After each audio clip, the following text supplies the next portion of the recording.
अही रेजिमेंट जो है इसका एक ऐतिहासिक महत्व है कि फर्स्ट वर्ल्ड वॉर में सबसे ज़्यादा जो अहीरवाल के सैनिक थे वो सबसे ज़्यादा थे। सुप्रीम कोर्ट ने वो खारिज तो नहीं करी, सुप्रीम कोर्ट ने उससे अपना पीछा छुटाया और वो तो एक अपने आप में एक न्याय के साथ सबसे बड़ा फ्रॉड था। लेकिन ऐसा ही है, सुप्रीम कोर्ट के जजेस जो है अनअकाउंटेबल हैं, उनको कोई कुछ कह नहीं सकता है। मैंने तो उनकी कंप्लेंट भी करी। जो हमारा नवयुवक जो कल तक हथियार उठा के देश की रक्षा करता था, आज नशे में, गुंडागर्दी में और जो है इधर उधर की बातों में लिप्त हो गया, क्योंकि बढ़ती नहीं है उसकी, वो कहाँ जाए। अगर आप अही रेजिमेंट की बात करें तो जो यादवों के नेता जो भी हुए, जो यादव वोटों से जीते वही यादवों के नेता हुए। जो यादव वोटों से जीतते हैं वो उन्होंने सिवाय परिवारवाद, भ्रष्टाचार के कुछ नहीं करा। कि ये जो जाति आधारित रेजिमेंटें हैं इनको गवर्नमेंट को ख़त्म करना पड़ेगा। चाहे गवर्नमेंट आज साहस जुटाए, चाहे कल साहस जुटाए, चाहे परसों साहस जुटाए। अंग्रेज़ों ने उन्हीं जातियों की रेजिमेंट बनाई, उन्हीं क्षेत्रों की रेजिमेंट बनाई जो अंग्रेज़ों के प्रति वफादार थे। और जो अंग्रेज़ों ने सजा दी वो आज भी चली आ रही है, स्वतंत्र भारत में भी चली आ रही है। इससे ज़्यादा शर्मनाक बात क्या होगी। सरकार ये कहती है कि जी ये जो रेजिमेंट है जो आज है ये तो अंग्रेज बना गए थे। अरे अंग्रेज बना गए तो आज संविधान से देश चल रहा है या अंग्रेजों से चल रहा है। हर सरकार, जो भी सरकार 1947 से आज तक बनी है वो सदन में झूठ बोल रही है और देश के सामने झूठ। और अही रेजिमेंट तो इसलिए नहीं बनी कि अहीरों ने अंग्रेजों की खिलाफत 1857 में की और हैदराबाद रेजिमेंट में 1940 में सिंगापुर विद्रोह में भाग लिया।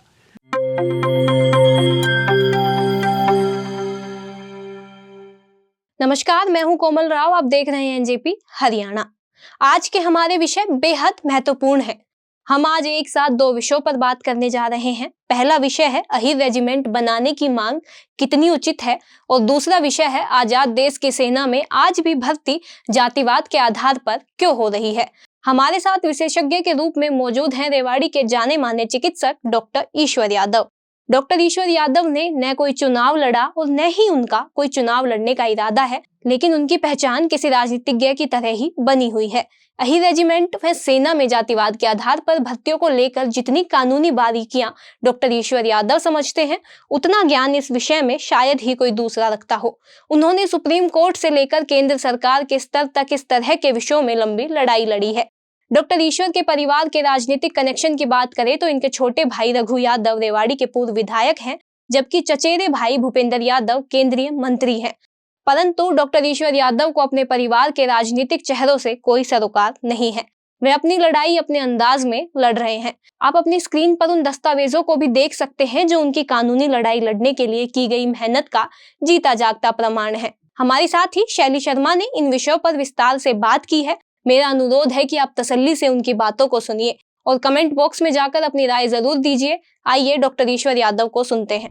नमस्कार, स्वागत है आपका। मैं हूं शैली शर्मा और आप देख रहे हैं जेपी हरियाणा। आज हमारे साथ है जाने माने डॉक्टर ईश्वर यादव। आज इनसे जानेंगे अही रेजिमेंट के बारे में, अही रेजिमेंट क्या है और इनकी क्या क्या मांगे हैं। धन्यवाद। अही रेजिमेंट का एक ऐतिहासिक पृष्ठभूमि है और एक सैनिक परंपरा की पृष्ठभूमि है। अगर इसमें थोड़ा सा पीछे जाने से आपको ये पता पड़ेगा कि सबसे पहले जो है हमारे देश में 1897 में जातिगत रेजिमेंटों का अंग्रेज़ों ने निर्माण करा। और ये जो जातिगत रेजिमेंटें थी ये इसमें उन्हीं लोगों को वरीयता दी गई जिन्होंने किसी भी संघर्ष में, किसी भी लड़ाई में अंग्रेज़ों का साथ दिया। इसलिए जिन्होंने 1857 के गदर में अंग्रेज़ों का साथ दिया उन्हीं कम्युनिटीज़ के नाम पे रेजिमेंटें बनी। जिन्होंने जलियांवाला बाग में गोली चलाई उन्हीं के नाम से रेजिमेंट बनी और उन्हीं को सैनिक उन्हीं जाति के और क्षेत्रों के लोगों को सेना में भर्ती किया गया। अब बात आती है कि भाई अही रेजिमेंट का क्या है। अही रेजिमेंट जो है इसका एक ऐतिहासिक महत्व है कि फर्स्ट वर्ल्ड वॉर में सबसे ज़्यादा जो अहीरवाल के सैनिक थे वो सबसे ज़्यादा थे। सैनिक जो भेजे गए और जो हमारी जनसंख्या है उसका जो अनुपात है, यूनाइटेड इंडिया में अहीर सबसे ज़्यादा थे और 18,600 के करीब अहीर फर्स्ट वर्ल्ड वॉर में भर्ती हुए और उन्होंने जो है फर्स्ट वर्ल्ड वॉर में भाग लिया। सेकेंड वर्ल्ड वॉर में 38,000 अहीर सैनिकों ने भाग लिया। अब आप इस विश्वास नहीं करेंगे कि आज जिन जातियों की रेजिमेंटें हैं उसमें से आज 15 जातियों की और क्षेत्रों की वो रेजिमेंटें हैं जिनकी जो है फर्स्ट वर्ल्ड वॉर में और सेकेंड वर्ल्ड वॉर में या तो उपस्थिति नहीं थी, और अगर थी तो अहीरों से बहुत कम थी। आपकी जब याचिकाएं थी वो सुप्रीम कोर्ट के किस ग्राउंड पर खारिज हुई थी? वो एक अपने आप में अलग इतिहास है। सुप्रीम कोर्ट ने वो खारिज तो नहीं करी, सुप्रीम कोर्ट ने उससे अपना पीछा छुटाया, और वो तो एक अपने आप में एक न्याय के साथ सबसे बड़ा फ्रॉड था। अब मेरे को समझ में नहीं आता कि इस देश में जो है इतने बड़े बड़े न्यायाधीश न्याय के साथ सीधे फ्रॉड करके बच के निकल भी कैसे जाते हैं। जब हमने ये याचिका दायर करी तो फौज ने जो अपना जवाब दावा दिया उसमें फौज ने माना कि ये जो पिटिशनर बात कह रहा है ये ठीक है, हम जाति धर्म और क्षेत्र के आधार पर भर्ती करते हैं, और चूंकि वो भर्ती करते हैं वो एडमिशन फाइल के ऊपर आ गया, तो उसके बाद जजेस ये कहने लग गए कि ऐसा है कि हम आर्टिकल 32, क्योंकि वो आर्टिकल 32 में हमने वो याचिका दायर की थी। ये आर्टिकल 32 की याचिका ये होती है कि जो भी फंडामेंटल राइट्स हैं सिटीजन्स के, उसके लिए है कोई भी आदमी वहाँ जा सकता है। तो जज साहब ने ये कहा कि हम तो जो है इसीलिए इस याचिका पे एक्शन नहीं लेंगे क्योंकि हम इसको आर्टिकल 32 के तहत किसी भी एक्शन लेने के जो है लायक नहीं समझते। अब ये तो अपने आप में एक ग्रॉस मिस्टेक थी, ये तो एक तरीके से मतलब न्याय का गला घोटने वाली बात थी। लेकिन ऐसा ही है, सुप्रीम कोर्ट के जजेस जो है अनअकाउंटेबल हैं, उनको कोई कुछ कह नहीं सकता है। मैंने तो उनकी कंप्लेंट भी करी, वो मेरी कंप्लेंट रजिस्टर भी हुई, उसके बाद भी उन्होंने जो है ये कह के पीछा छुड़ा लिया कि अब वो ये कहने लग गए कि आपकी जो कंप्लेंट है ये जो है PIL पब्लिक इंटरेस्ट लिटिगेशन के मापदंडों पे खरी नहीं है। भाई कंप्लेंट कभी कोई PIL के मापदंडों पे खरी थोड़ी उतरती है।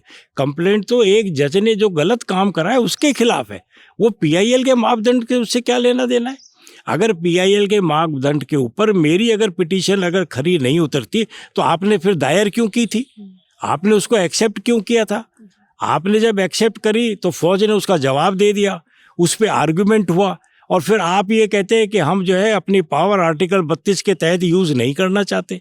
इसका मतलब क्या हुआ? इसका मतलब तो ये हुआ कि कोई मर्डर कर दे और मर्डर करने वाला प्रूव हो जाए कि इसने मर्डर करा है, और फिर जज यूँ कह दे भाई मैं इसको 302 में जो है सज़ा नहीं देना चाहता और मैं इसमें कोई एक्शन लायक नहीं समझता। तो ये तो इम्पॉसिबल है। लेकिन जुडिशियल एनार्की की वो हद थी। ऐसे जजेस इस तरीके से पाप करके बाहर निकल जाते हैं, ये अपने आप में मेरे ख्याल जुडिशरी के लिए एक बड़ी शर्मनाक घटना थी। सामाजिक स्तर पर अहीर रेजिमेंट का मुद्दा है, लंबे समय से चलता आ रहा है, आप इसमें कहाँ कमी पाते हैं क्योंकि अभी तक मांगे पूरी नहीं हुई है? देखिए अहीर रेजिमेंट जो है, रेजिमेंट को इतिहास को समझने में थोड़ा पीछे जाना पड़ेगा। अंग्रेजों ने उन्हीं जातियों की रेजिमेंट बनाई, उन्हीं क्षेत्रों की रेजिमेंट बनाई जो अंग्रेजों के प्रति वफादार थे। और सबसे पहले रेजिमेंटल सिस्टम, जाति आधारित रेजिमेंटल सिस्टम 1897 में आया। उसके बाद जब भी किसी भी जाति ने अंग्रेजों के खिलाफ बगावत करी या कुछ भी करी तो उनको जो है रेजिमेंट नहीं मिली। इसका सबसे बड़ा उदाहरण दो कम्युनिटीज़ हैं, ब्राह्मण और अहीर। अहीरों ने चूंकि 1940 में सिंगापुर विद्रोह में भाग लिया, जो 19 हैदराबाद रेजिमेंट के थे, इसलिए उनकी रेजिमेंट नहीं बनी, और कुमाऊँं को जो है उसमें इनाम के तहत, कुमाऊँ को इनाम के तहत जो है हैदराबाद रेजिमेंट जब 1942 में 1945 में जब लास्ट आर्मी रीऑर्गेनाइजेशन हुआ आज़ादी से पहले, तो जो कुमाऊँ जो थे उनको इनाम मिला, उनको आज 75% जगह मिली और अहीरों को उसकी सज़ा मिली, और जो सज़ा मिली उसमें जो है अहीरों को जो है 25% जगह मिली। और आप ये देखें कि अहीर जो है वो तो 10-12 करोड़ है, उनकी संख्या करोड़ों में है, उनके लिए जो है 25% जगह है। और जो कुमाऊनी है उनकी संख्या लाखों में है जनसंख्या, उनके लिए 75% जगह। और जो अंग्रेज़ों ने सज़ा दी वो आज भी चली आ रही है, स्वतंत्र भारत में भी चली आ रही है। इससे ज़्यादा शर्मनाक बात क्या होगी। और जहाँ तक सवाल है अहीर रेजिमेंट का, देखिए अहीर रेजिमेंट सरकार ने बनानी है। अहीर रेजिमेंट जो सरकार के लोग हैं उन्होंने बनानी है, जो सरकार में रहे उन्होंने बनानी है। जो आम आदमी है वो तो प्रोटेस्ट कर सकता है, हमारा जो मेन है वो हल और हथियार का काम है।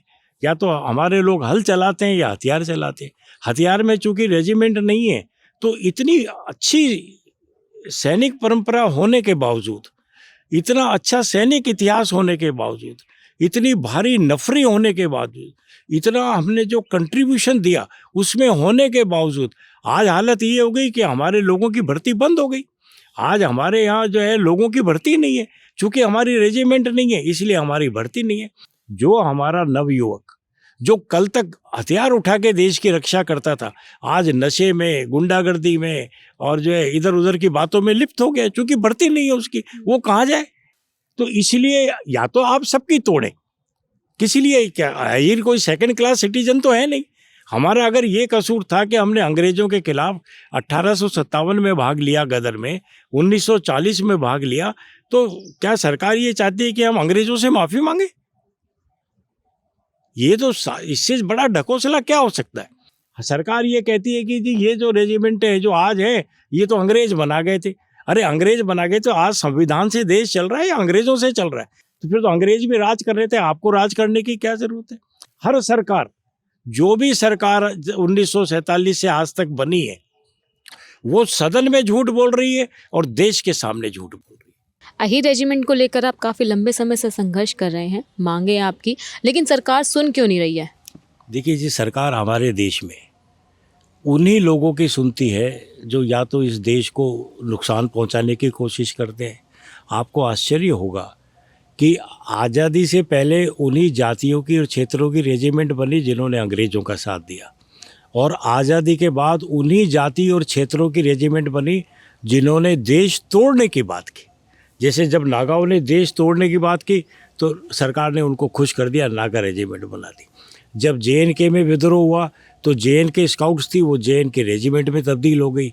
लद्दाख रेजिमेंट थी, वो लद्दाख स्काउट थी, वो लद्दाख रेजिमेंट में तब्दील हो गई।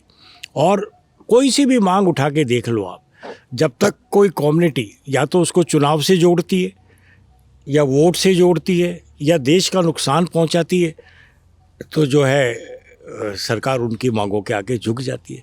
लेकिन सरकार कभी भी, कोई सी भी सरकार हो, वो कभी भी न्याय संगत मांग को सुन के और उसको मान के कभी कार्य नहीं करती। दूसरी बात, जो भी अगर रेजिमेंट बनेगी तो नेता लोग बनाएंगे, क्योंकि नेता हमारा रिप्रेजेंटेशन करते हैं। लेकिन अगर आप अहीर रेजिमेंट की बात करें तो जो यादवों के नेता जो भी हुए, जो यादव वोटों से जीते वही यादवों के नेता हुए। जो यादव वोटों से जीतते हैं वो उन्होंने सिवाय परिवारवाद, भ्रष्टाचार के कुछ नहीं करा। हमारे तो रक्षा मंत्री भी रहे, हमारे तो जो है इसके NDA के चेयरमैन भी रहे शरद यादव जी, हमारे तो लालू यादव जी सब कुछ रहे, उन्होंने तो प्रधानमंत्री बनाए। लेकिन उन सब लोगों को, ये हमारे तो राव इंद्रजीत सिंह है, सबसे ज़्यादा बड़े मंत्री वो रहे, 10 साल तक वो डिफेंस में रहे। लेकिन जब पॉलिटिकल नेताओं का जो लक्ष्य है वो अपनी बेटी और बेटे का टिकट है, तो एक गरीब आदमी के बेटे और बेटी के रोजगार के लिए कौन सोचता है? लेकिन उनको वोट तो मिल ही जाते, बिना मांगे मिल जाते, जात के आधार पे मिल जाते, कुछ पार्टी के आधार पे मिल जाते। तो वो जो है इन वोटों को दिल्ली में ले जाके बेचते और दिल्ली में जो है अपना डर दिखाते हैं। सरकार जो है उस डर के आगे झुकती है और इनके बच्चों को और इन सब को टिकट देती है। 16 फरवरी को प्रधानमंत्री नरेंद्र मोदी आए थे रेवाड़ी में, तो उन तक मांगे पहुंचाने के लिए संघर्ष किया गया था, पहुंचने के लिए प्रयास किए गए थे। देखिए जी, नरेंद्र मोदी जी को इस बात का पूरा पता है, समय समय पर उनको ज्ञापन दिए जा चुके हैं। पार्लियामेंट में 20 बार 20 MPओं ने खड़े होकर इस बात को कह दिए। और खुद जब प्रधानमंत्री 2014 में हमारे यहाँ जब पहली रैली हुई थी तो वो एक भूतपूर्व सैनिक रैली थी। प्रधानमंत्री जी को ये भी पता है कि अहीरवाल फौजी सेना के सैनिकों का खान रहा है, लेकिन ये खान तो सूख गई साहब। आज इस खान में तो सैनिक है ही नहीं, क्योंकि वो जो पॉलिसी है कि जिसकी रेजिमेंट नहीं उसकी भर्ती नहीं, जिस क्षेत्र की रेजिमेंट नहीं उस क्षेत्र की भर्ती नहीं, जिस जाति की रेजिमेंट नहीं उस जाति की भर्ती नहीं। तो उसके चलते जो है पिछले 75 सालों में हमारी जो अहीरवाल भूमि है, जिसको सैनिकों की खान कहते थे, वो तो खान तो सूखी हो गई, उसमें तो पानी भर गया, उसमें तो जो है गुंडागर्दी आ गई, उसमें शराब आ गई, उसमें जो है ड्रग्स आ गई। हम तो तबाही के तौर पे खड़े। हमारी तो जो है ज़मीन बट गई, हथियार हमसे छीन लिया, कोई सुनता नहीं। प्रधानमंत्री जी आए, हमने तो 4-5 सीट जो अहीरवाल की एमपीज़ की सारी जो है प्रधानमंत्री जी को दी। हमने जो है सारा का सारा जो है असेंबली में सारी सीट जो है खट्टर साहब को दी। उससे पहले हमने जो है हमारी वजह से ही ये लोग सब बनते रहे, लेकिन बनने के बाद तो कोई नहीं सुनता। चलिए, अब आखिरी क्वेश्चन है मेरा। जब आप अहीर रेजिमेंट की मांग करते हैं, मान लो भविष्य में ये मांग पूरी भी हो जाए और अगर अन्य जातियाँ इसकी अपने अपने रेजिमेंट की मांग करेंगी अपनी जातियों के आधार पर, तो उस स्थिति में क्या होगा? देखिए, हर जाति मांग नहीं कर सकती। पहली बात तो ये है, मैं इस बात को कहने में कोई संकोच नहीं है कि ये जो जाति आधारित रेजिमेंटें हैं, इनको गवर्नमेंट को ख़त्म करना पड़ेगा। चाहे गवर्नमेंट आज साहस जुटाए, चाहे कल साहस जुटाए, चाहे परसों साहस जुटाए, नहीं तो ये देश के लिए खतरा पैदा होंगे।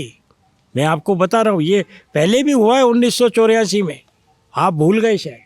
ये देश के लिए खतरा पैदा होंगे और ऐसा खतरा पैदा होंगे कि इस देश को बड़ी भारी कीमत चुकानी पड़ेगी, पहली बात। दूसरी बात, अगर ये यूँ कहते हैं, जो आज तक ये कहते आए, ये यूँ कहते हैं कि जी अंग्रेज़ बना गए थे। भाई, अंग्रेज़ तो इसलिए बना गए थे कि जिन्होंने अंग्रेज़ों का साथ दिया उनकी अंग्रेज़ रेजिमेंट बना गए। आज उसका क्या औचित्य? फिर तो अंग्रेज़ राज कर रहे थे, आपकी ज़रूरत क्या थी? आज संविधान का राज ये है या अंग्रेज़ों का राज है? और अहीर रेजिमेंट तो इसलिए नहीं बनी कि अहीरों ने अंग्रेज़ों की खिलाफत 1857 में की और हैदराबाद रेजिमेंट में 1940 में सिंगापुर विद्रोह में भाग लिया। तो अहीरों को तो सज़ा मिली, लेकिन वो सज़ा आज स्वतंत्र भारत में कैसे चली आ रही है, ये सबसे बड़ी बात है। और दूसरी बात जो आपने अभी सवाल पूछा था, क्या कह रहे थे आप? कि अन्य जाति भी इसकी हाँ, हर जाति नहीं मांग, देखो मांगने के लिए हर एक को तो राष्ट्रपति नहीं बनाया जा सकता ना। हर एक को आप जो है वो नहीं बना सकते वाइस चांसलर, उसके लिए कुछ वो भी चाहिए। अगर सैनिक परंपरा कोई मतलब मापदंड है, सैनिकों की भर्ती या हमारी जो कंट्रीब्यूशन है वो कोई मापदंड है, या युद्ध में हमारा परफॉर्मेंस की कोई मापदंड है, या सैनिक इतिहास कोई मापदंड है, या मार्शल ट्रेडिशन कोई मापदंड है, इन मापदंडों से अगर वो रेजिमेंटें रह सकती हैं तो अहीर रेजिमेंट क्यों नहीं? फिर अहीर रेजिमेंट क्यों नहीं? क्या अहीर आज वही सज़ा भुगतेंगे जो अंग्रेज़ों ने दी थी? क्या अहीर द्वितीय श्रेणी के नागरिक है? क्या इस देश में मतलब इससे ज़्यादा व्यवस्था खराब तो कभी हो ही नहीं सकती है। 75 साल से जितना फौज के बारे में झूठ बोला गया है, हमारे हर हमारा जो है रक्षा मंत्री पार्लियामेंट में ये कहता है कि जाति आधार पर हम जो है मतलब भर्ती मतलब किसी के साथ भेदभाव नहीं करते। फौज की मेरे पास RTI पड़ी है, उसमें लिखा हुआ है कि इस जाति का जो है दूसरी जाति में नहीं जा सकता, जितनी भर्ती के लिए निकलती है उसी जाति के उतने भर्ती किए जाते। RTI रखी हुई है। अब या तो फौज झूठ बोलती है या जो है हमारा रक्षा मंत्री झूठ बोलता है, और सदन में झूठ बोल रहे हैं, 75 सालों से झूठ बोल रहे हैं। हर रेजिमेंट के आगे आप लिखा है 500 साल का इतिहास, 1700 साल का इतिहास, सब झूठ है। ये सारी जो रेजिमेंटें हैं ये तो राजा महाराजाओं की रेजिमेंट थी। जब अंग्रेज़ों में उन्होंने विलय कर लिया, जब अंग्रेज़ों ने उनके स्टेट्स को विलय कर लिया, तो उनकी जो वो थी, उनकी जो सेना वो अंग्रेज़ी सेना में शामिल हो गई। तो उनका इतिहास, इन रेजिमेंटों का इतिहास कैसे हो सकता है? ना तो जो राजा महाराजाओं की रेजिमेंट थी वो तो कभी भी जातियों के नाम पे नहीं थी, वो तो कभी जातियों के नाम पे थी नहीं।